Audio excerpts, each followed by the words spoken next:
বিশ্বের ১ নাম্বার মানসিক রোগ কোনটি? খুবই কিউরিওসিটি হয়, খুবই কৌতূহলী হই আমরা। আমরা জানতে চাই যে মানসিক রোগের অনেক ধরন আছে। তাহলে ১ নাম্বার মানসিক রোগ কোনটি? কোনটিতে অনেক বেশি সাফার করছি? বিশ্বের ১ নাম্বার মানসিক রোগের কথা বলা হয়েছে যেটা হলো ডিপ্রেশন বা বিষণ্ণতা। অনেক গবেষণায় দেখা গেছে যে বিশ্বের WHO এর মতে যে ৫% যারা প্রাপ্তবয়স্ক তাদের ভিতর বিষণ্ণতা কাজ করে এবং ৩%-এর ক্ষেত্রে কিন্তু এই যে হলো বিষণ্ণতা কাজ করে।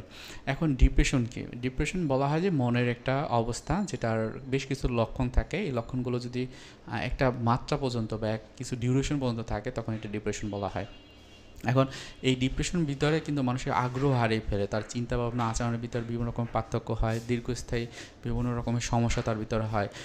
ডিপ্রেশন ১ নাম্বার মানসিক রোগ বলা হয়েছে কারণ বিশ্বের বেশিরভাগ দেশেরই দেখা যায় যে কেউ না কেউ কোনো না কোনোভাবে কম বেশি করে হলেও ডিপ্রেশনে ভোগে এবং এটি জীবনের গুণগত মান এবং প্রভাব ফেলে। হয়তো বা আপনি কাজ করেন, কোনো একটা জব করেন বা নিজের কাজগুলোর ক্ষেত্রে দেখে যে আস্তে আস্তে সে বিভিন্ন রকমের সমস্যায় তাড়িত হয়, বিভিন্ন রকম স্বাস্থ্য ঝুঁকিতে পড়ে এবং WHO এটাকে তো বিশ্বের খুব খারাপ একটা অবস্থা বা খারাপ ডিপ্রেশনের কথা বলা হয়েছে যে এটা একটা খারাপ মানসিক রোগ এবং ডিপ্রেশনে পুরুষ এবং নারী উভয় কিন্তু প্রভাবিত হতে পারে। অনেক সময় ডিপ্রেশনের বিভিন্ন রকম কারণ থাকে, যেমন জীবনযাত্রা, হয়তো বা আমার মনে কষ্ট লাগছে কোনো একটা কারণে, তখন কিন্তু আমার জীবনযাত্রা আস্তে আস্তে পিছিয়ে পড়ে। হয়তোবা জেনেটিক্যাল কারণে কিন্তু এই বিষণ্ণতা হয়, অর্থাৎ জিনগতভাবে আমাদের হয়তো পূর্বপুরুষের কারো যদি ডিপ্রেশন থাকে, বাবা মা বা ভাই বোন বা আমার ফুপা ফুপুর ভিতরে, সে কিন্তু এটা আসতে পারে। অনেক সময় জেনেটিক্যাল কারণ, অর্থাৎ আমাদের ব্রেনের ভিতরে যে কেমিক্যাল থাকে, নিউরোকেট কেমিক্যাল, তার ভিতরে যদি কোনো রকমের অসামঞ্জস্যতা হয় তখন কিন্তু বিষণ্ণতা হতে পারে।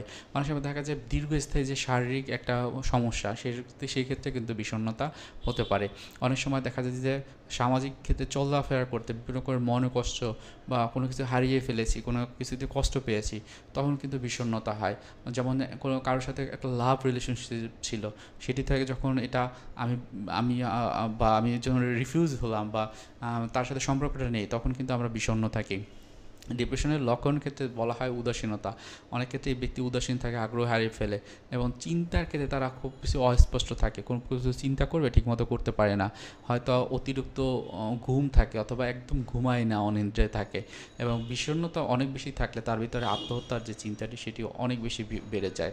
এখন আসেন যে এই যে বিষণ্ণতার ক্ষেত্রে চিকিৎসাটা কী হয়?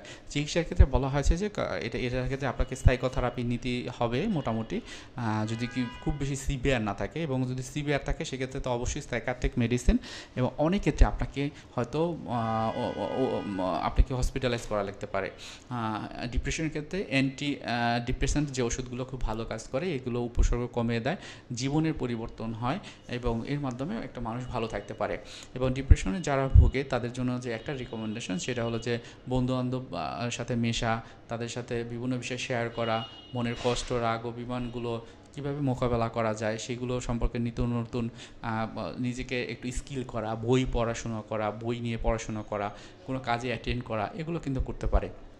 বিষণ্ণতা বিশ্বের ১ নাম্বার যে মানসিক রোগ বলা হলেও আসলে এটা থেকে বের হয়ে আসা সম্ভব যদি প্রপার ওয়েতে একজন প্রফেশনাল কাউন্সিলিং সাইকোলজিস্ট বা সাইকিয়াট্রিস্টের কাছে নিয়মিত চিকিৎসা নেওয়া হয়।